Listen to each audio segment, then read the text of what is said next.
আমার মা এখানে আছে, আমার মেয়ে বাইরে। অগ্নিকাণ্ডে প্রাণহানির ঘটনায় স্বজনদের এমন আহাজারি কবে থামবে এর উত্তর জানা নেই কারো।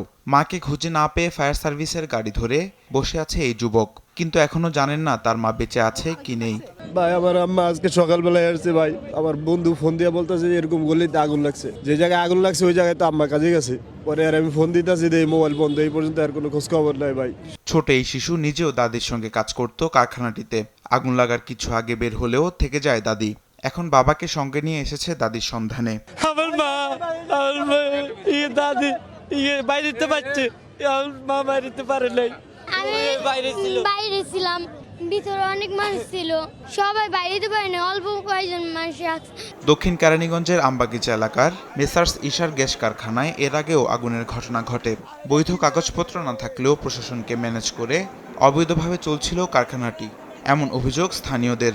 টাকা দিয়ে যাই হোক যে কোনো একটা করে এক সপ্তাহের মাধ্যমে এক সপ্তাহ পর আবার কারখানা নিয়োগ করছে। তো এখানে মানুষ কম, এখানে মেল ফ্যাক্টরি আছে, মানুষজন জনবলে লাগে, এখানে এরকম একটা ফ্যাক্টরি চলে না। প্রত্যক্ষদর্শীদের কথায় উঠে আসে অগ্নিকাণ্ডের ভয়াবহ বর্ণনা। শিশুশ্রম সহ বেতন নিয়েও রয়েছে নানা অভিযোগ। আমরা যখন বের হইছি দেখি যে আগুন চালের উপরে দিয়ে উঠে গেছে। আগুন লাগানোর পরে যদি দরজা জানালা বন্ধ থাকলে তাহলে তো বেরোতে পারবে না। হ্যাঁ না, তো একটা পকেট গেট নাই যে দ্বিতীয় আগুন লাগলে যে বাইরে আইবো। অনেক পিচ্ছিদের দিয়েও কাজ করায়, আমাদের দিয়েও কাজ করায়, ঠিক মতন আমাদের বেতন দেয় না। অসুস্থ তাই কাজে আসতে পারি নাই, তাই আমাকে খবর দেওয়া কয় যে অগো বেতন দিব না আর অগো গেট দিয়ে ঢুকতে দেওয়া হইব না। 2.25 ঘন্টার চেষ্টায় আগুন নিয়ন্ত্রণে আনে ফায়ার সার্ভিস। কারখানাটিতে অগ্নি নির্বাপনের কোনো ব্যবস্থা ছিল না। তবে কি কারণে আগুন লাগে এ নিয়ে তদন্ত শেষে প্রতিবেদন দেওয়ার কথা জানান কর্মকর্তারা। ঝুঁকি অনুযায়ী যেরকম ব্যবস্থা থাকার কথা এরকম অগ্নি নির্বাপন ব্যবস্থা এখানে ছিল না। এখনো অগ্নিকাণ্ডের কারণ নিশ্চিত বলতে পারবো না, কারণ এই ফ্যাক্টরি বা এই প্রতিষ্ঠানের কোনো প্রতিনিধি বা কোনো লোককে আমরা এখনো পর্যন্ত পাইনি। আমরা এখনো সার্চ করতেছি, আমাদের কার্যক্রম এখনো চলমান।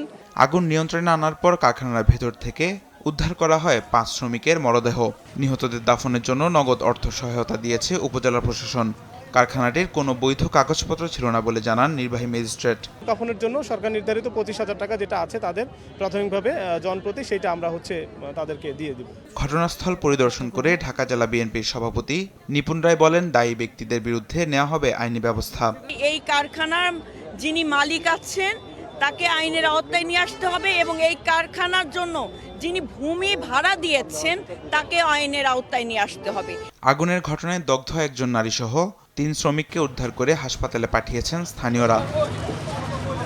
ঘটনাস্থল পরিদর্শনে গিয়ে স্বাস্থ্যমন্ত্রী বলেন, নিহত ও আহত পরিবারের দায়িত্ব নিয়েছেন প্রধানমন্ত্রী।